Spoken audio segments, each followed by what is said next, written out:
So far, Liverpool are unbeaten in the league with a perfect 5 out of 5 record, 15 points from the available 15 points. However, there's another unbeaten team in the league.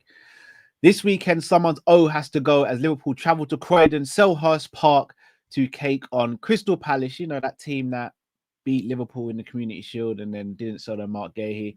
Massive game, massive implications. Sit back, relax. There's a live match preview. Let's get into it. Hi, this is Jordan Henderson, and you're watching Team Kopish.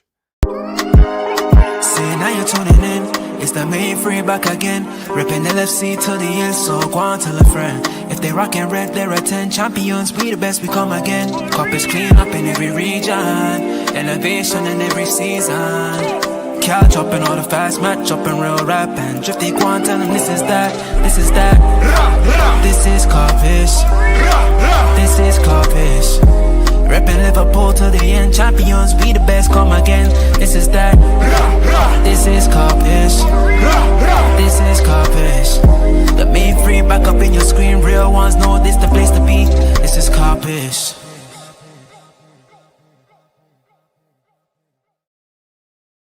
Big up each and every one of you. Hope you're well. Please do subscribe if you're new to the channel and smash that like button. But we have to speak about our sponsors, okjersey.com. Go and get your jerseys for £15, people. That's right, £15, whether it be this season, last season, or retro kits, guys. And training gear as well, £15, okjersey.com. And if you use the promo code KOPISH without the hyphen, you get a further 8% discount as well. Right, before we get into the preview, two things. Firstly, Liverpool have been drawn against the team we're playing on Saturday, Crystal Palace, in the Carabao Cup in the next round. But this one will be at Anfield. That's one thing. Second of all, it seems as though a lot of our fan base are losing their minds at the moment because Saliba signed a new contract, which in everyone's opinion means that Konate is a shoo-in for Real Madrid. Now, we still don't know the situation there. Do I think Konate will join Real Madrid? I don't know. Probably. He might. But let's not crash it out on Konate until we actually know the facts, guys.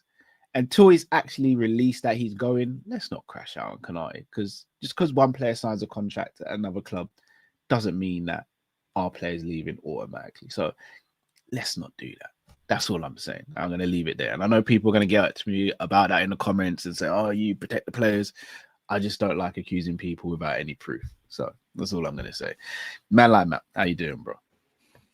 I'm blessed, bro. But yeah, I see the little crash out and whatnot. But you know what it is, bro? I've just learned to kind of just like, you know what? It is what it is, man. If he leaves, I'll be pissed off, obviously.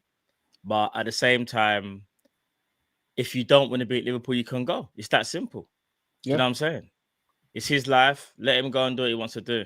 You know what I'm saying? So, but obviously, like I said, I'll be vexed if he does leave.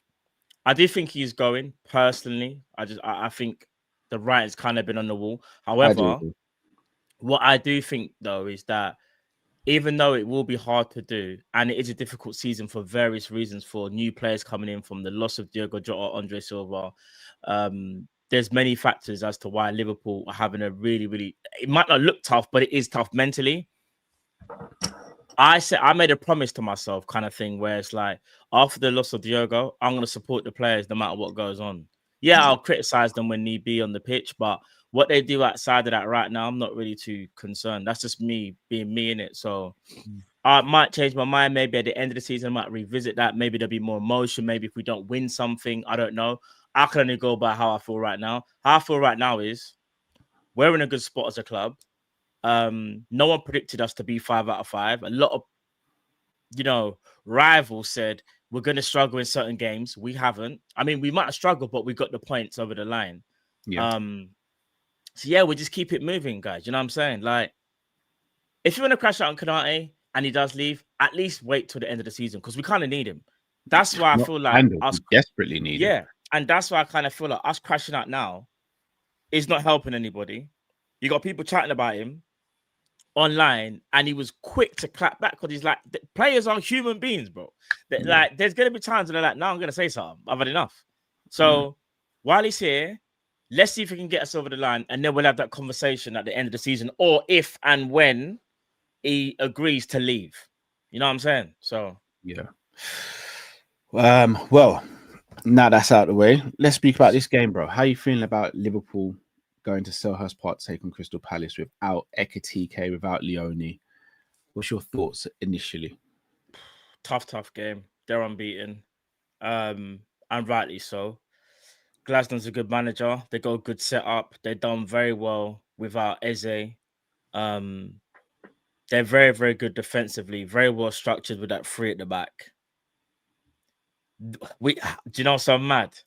We really needed Ekitike for this game, because prior to him getting that stupid red card, in my mind, I was thinking, I've got a funny feeling Ekitike might win the game for us, Like, just his movement and, like, I don't know. But now, I'm not saying, obviously, I still think we'll win the game, but it's a massive blow knowing that Isak can probably only give us about 50 at his best, 50, 60. And then after that, we're kind of down to bare bones, bro. Do you know what I'm saying? Yeah, I hear it. We've actually got a good record against Crystal Palace in recent years at Selhurst Park.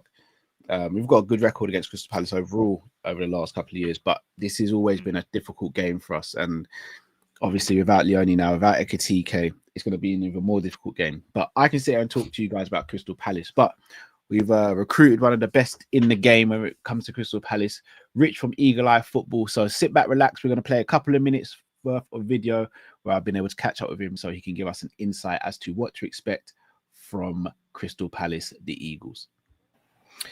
Big up Rich, here with Rich from Eagle Eye Football. So first and foremost, make sure you subscribe to their channel. Link will be in the title. Rich, bro, the last time we did a preview together was outside Selhurst Park, and I don't know if it was bad luck or not because we lost the game against you. You beat us on penalties, and you still have Mark Gahey. So I know, bro, we might not be doing another preview in person, bro, because it ain't look good for me. You saw the comments, bro. Everyone loved that feature. No, we just got to keep it going. We have to do that again. Have to. Obviously, we haven't been able to do it this time, but next time, God willing, we'll be able to. But bro, 17 games unbeaten. What's the secret? How are Palace doing so well, especially after losing Eze as well? I think Glasnow's obviously just built it predominantly from our defense, ironically. Built a foundation on that. I think we've conceded 2 goals this season. Crazy. You know what's crazy? Like, I saw a stat that our XG, and I'm not really a stats person, but it's like 8 point something. So we should have scored a lot more goals this season than we already have. Glasnow's he's a class coach, and if we ain't gonna win the game, just don't lose it. And that's kind of been his mentality, even though he's been annoyed that we've drawn too many games. Yeah, I hear that. So obviously we've got to touch on the Mark Gahey situation. I remember I said to you I didn't think we'd get him. Didn't turn out we did, even though it was extremely close, right down to the wire. Now, granted, Leone for Liverpool just picked up an ACL injury. Do you think Liverpool go back in for him in January, or do you think he just sits out for the rest of the season now, and one of the big teams gets him in the summer for free? Yeah, personally, I think you do go in for him in January. The question is whether or not you get him. There's already rumours banding around, predominantly from the BBC, to be honest, that Real Madrid are definitely looking to come in for him next summer. And obviously as a European side, they can come in and do those pre-contract things from January as well. So it will literally be a waiting game. Look, I know the Liverpool fan base are frustrated with us because the deal didn't go through. If we ain't got all day to talk about the ins and outs, the intricacies and stuff.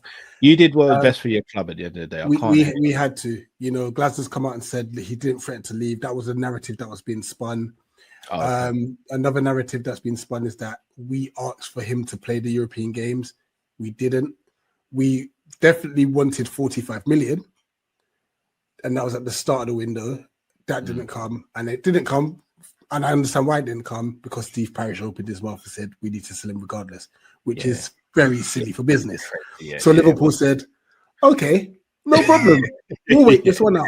And I think the final nail in the coffin was, and you're going to blame West Ham fans for this, they came in and swooped in for Igor Julio, which I was happy about because I didn't want him in the first place because he's Brighton's 6th choice centre-back. But had we got him on loan, Mark would have been done.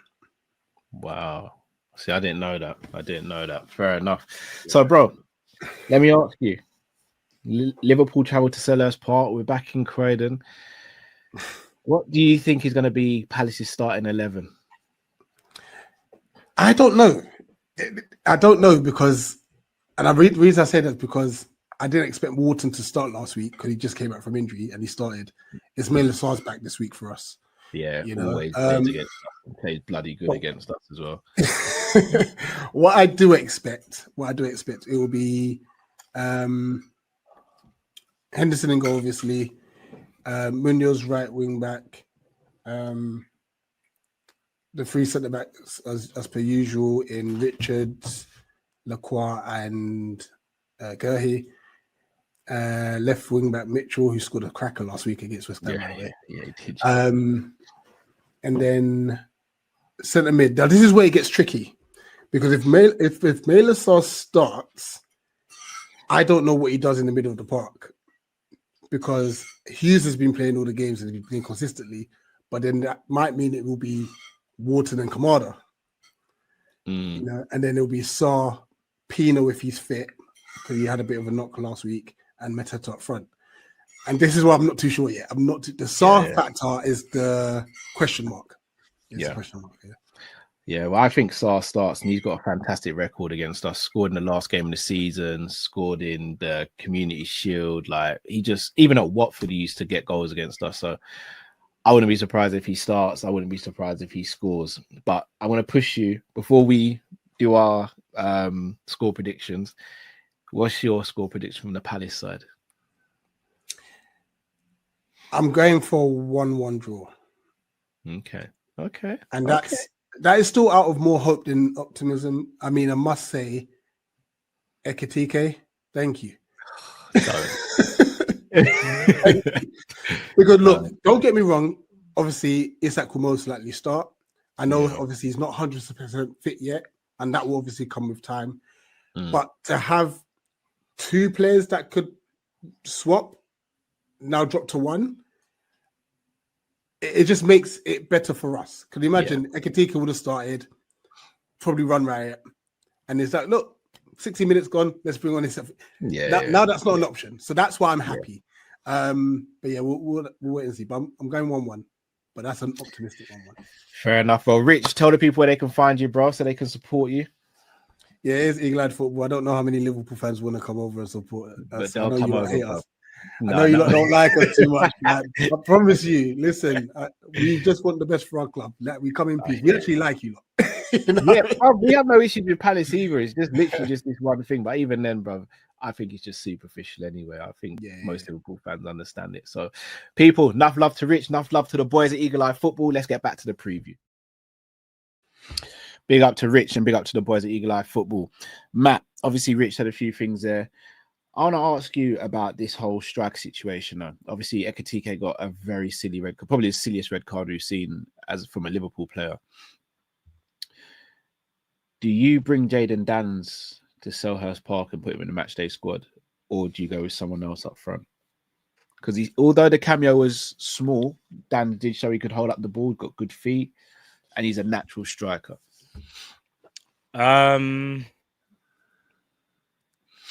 It's going to be tough to bring Jayden Danns. I'll tell you why. Because if you look at the bench last weekend, remember, Chiesa couldn't make the bench, right? Now, that's because we had two available strikers. One of them's not available. Chiesa now goes into that squad, bro. I don't see how Jayden Danns gets into that squad. In fact, I'll go through it now. Would be sorry. I don't even know, bro. I ain't seen or heard anything of Ekitike. I don't know it. All right, so here's this. Here was the bench for Everton: Mamadashvili, Frimpong, Gomez, Rio, Robertson, Endo, Wirtz, Curtis, Isak. Bear in mind, Ekitike was starting that game, so throw Isak instead of Ekitike, and you obviously, if Ekitike was available, he would be on the bench, but he's not. That's Chiesa's spot, in my opinion. So.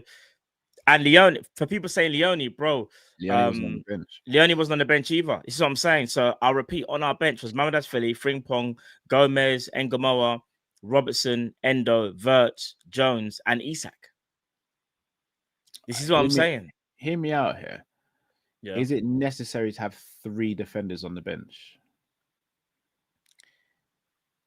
Robertson's too important. You need Gomez. because Gomez is the only other centre back, and the other one is Frimpong. But Frimpong's just not a defender, though. Frimpong is a versatile player who can play right back, right mid, right wing. All right, so that's 4 spots then. That's the goalkeeper who you need and the 3 defenders. Who else did you say? So do you know what? I'll say this. I know you're gonna say. If we're being real and you want to win the game, and you really want to win the game, hate to say it, but Endo comes out the matchday squad and put in Jaden Dans. Yeah. Because you've got Curtis Jones on the bench. So you've got Soboslai, McAllister, Gravenberch, and Wirtz that are all midfielders that are going to be in the squad. For a game like this, do you see why Endo would be needed in your opinion? Because I don't. People will say if we're winning the game and there's 5 minutes left, then you can throw him on. But I think that the other players are good enough to do the job that he can do to close out a game. Yeah. Perfectly. I get it. Endo, it's no slight on him, but it's just that it just goes to show you where if we can make changes where we don't necessarily need that player's skill set, because this is going to be a battle, isn't it? This is Sellers Park. This is not going to be an easy game, in my opinion, at all. I mean, no game this season has been easy if you look at our scorelines. But if we're trying to win a game, bro, and the game's on a knife edge, and you might have to just throw a wild card. He will be a wild card, Jaden Dans. Endo's not a wild card. Endo is like you said, like, I don't know, like back against the wall and you bring him on. But I think we should be able to be okay with our Endo, bro. Shall I tell you why I don't think Jaden Dans is a wild card for this particular game? Is because Isak's not 100% fit. And we've seen so far this season, when Ikatike or Isak come off the pitch and they're not replacing one another, we completely lose shape and teams are able to step up the pitch and start pressuring us. If we have a natural striker up there who's able to allow us to keep his shape, I think it changes everything for us. Hence why I think Jaden Dans should be in the squad. I think it'd actually be quite bad if he's not. And I know people will say Gakpo can play up top. We've seen that. I don't think that works. I don't think Chiesa's got the physicality to play up top, especially against this Crystal Palace team who are very physical, especially in defense. I think Jaden Dans has to play some part in this game and has to be on the bench. I will say this though, to give him credit, I do think Cody Gakpo is still an adequate, like, if we're talking, all right, let's say, for example, Isak is tired after 60 minutes and Slot moves Gakpo to the middle and brings on Ngamoa, and then maybe 10 minutes left, say we still can't break them down. You bring on Jaden Dans to play alongside Gakpo up front, so it almost becomes a 4-2-4. I can see a situation like that, because even though we've seen Cody up front. That was in a Klopp system. This is Arnie's slot system, and I think Cody Gakpo could probably even do false 9. And I know people might not say he's physical, but he probably could be awkward enough to cause problems, though. Do you know what I'm saying? Well, like, can I switch the question? Can I switch the question then, Matt? Yeah. Instead of Chiesa replacing Endo, does he replace Gamoa?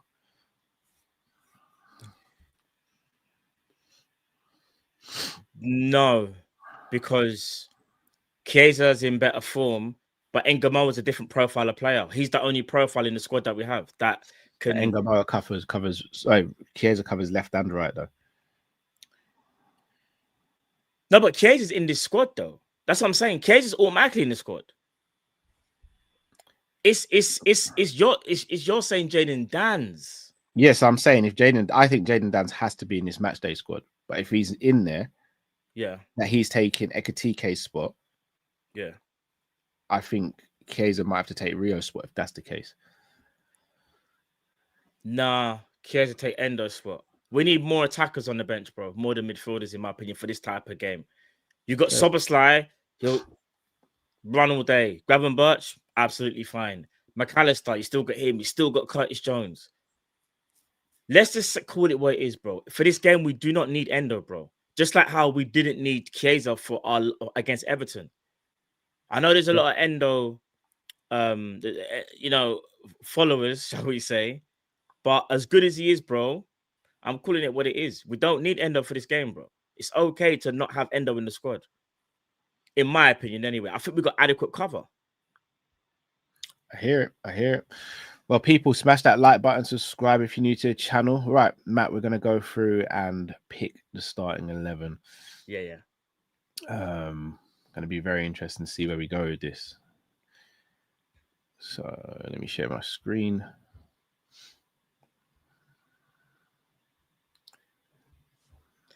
We got the chat. Yeah, I know what Slot's gonna do though. That's the thing. I know what he's gonna do. He's Obviously, gonna do the Alisson in goal, Kanate.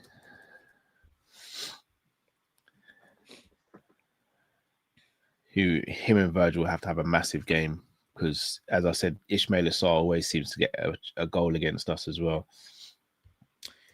Yeah. Yeah. Okay. I was just thinking about left back because Ismail Assar plays on the right, doesn't he? Yeah, usually. Mm. All right. So, who would you start right back?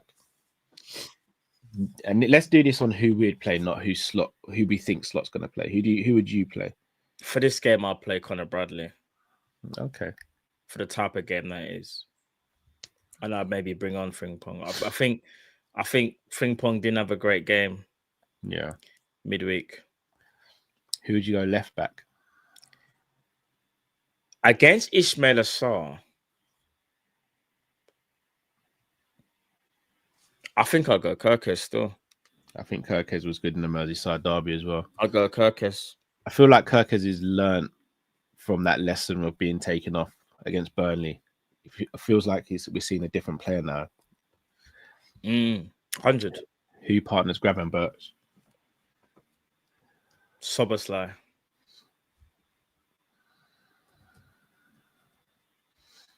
But I know what he's gonna do.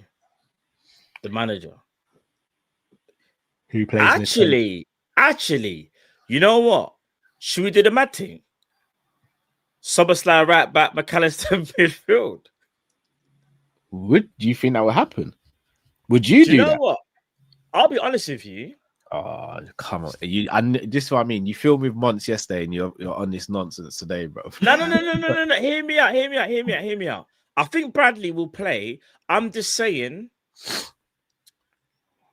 it wouldn't shock me. Say like we're losing the game, not losing the game, drawing the game, and to be even more offensive, he would move Soboslai to right back and then bring on McAllister if he doesn't start him already. If it happens during the game, maybe, but for to start the game like that, I'd be livid. Yeah. But no, Soboslai, he's way ahead of McAllister in terms of form in midfield. So I'd go them two. Who you going in 10? Has to be Florian. Has to be. Because Florian not starting Merseyside derby and then obviously not starting midweek says to me that he wanted to rest him. Yeah, he wanted to give him a bit of rest. All right. Left wing. I'd actually go Chiesa. So would I.